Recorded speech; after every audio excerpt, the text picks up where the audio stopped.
let's talk about putting photos on your video to where we can still hear your voice, but the photo will take over what we're seeing on the screen. So I'm going to play a piece of this video and you're not going to be able to hear it because for whatever reason, the screen recorder does not record computer audio. So you will not be able to hear this right now. But I just introduced the name of the book and the author. So what I want to do is when I say the name of the book, which is right about here, I want to actually show the book cover. So we have already saved these photos to your computer and you should have saved it to the Google Drive. So in order to do that, where I get those photos from there to here, I'm going to click import right here.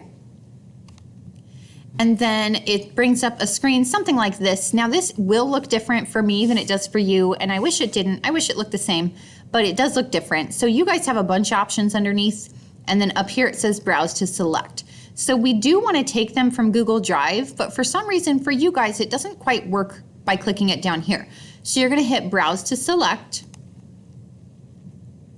Yep, there we go. And then for you guys over here, you actually have the option to access your Google Drive from the side over here. So look for where it says Google Drive and double click. So like instead of OneDrive, yours might say Google Drive right here. And then you should have made a folder called video where you're keeping all of your video photos. So here's my video photos, but those are from the Harry Potter video I made. So this is for the new video that I'm making, is this one right here. If you have multiple photos, you're going to select the first one and then hit shift and select the last one. And it should select all of your photos. I just have one right now.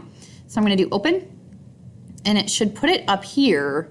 Do you see how it's in my things up here? You should only have one clip up here, which is just your video. I don't know why mine's saving all these videos from other projects, but that's okay. So here's my picture and I want to make it take over the video and show instead of my face. So I'm going to take this video and I'm going to drag it down here and I'm going to put it in video 2. Do you see how I'm up above my actual video? So I'm going to put it in video 2 and I lost the marker for where I started saying the name of the book. So I'm going to drop it right there. All right, let's roll this back to the beginning and I'm going to hit play and see what this looks like.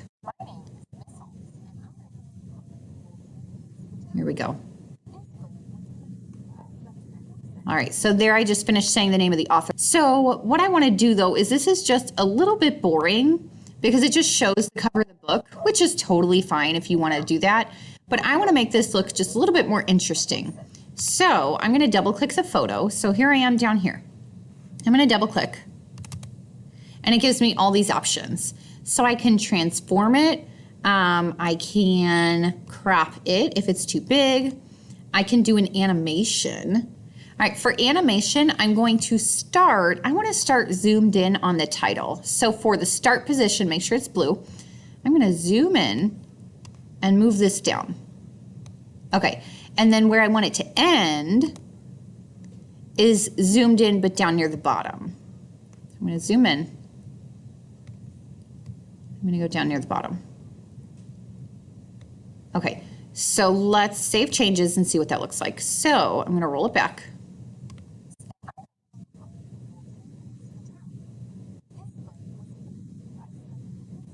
Perfect. Now, mine actually ended a tiny bit early because I was still saying the author's name when it scrolled back to my face. So what I'm going to do is I'm just going to make this clip a little longer, drag it out. Okay. And then I'm going to roll it back and I'm going to try it again. Like I said, video editing is a lot of just watching your video. So it's still going to start and end in the same place, but it's going to be just slightly slower.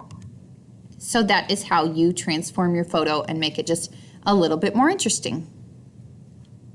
So go ahead and put in all 3 of your photos. If you wanted to, you could stretch your photos really long, but just make sure we're not looking at the same thing for way too long because that will get boring.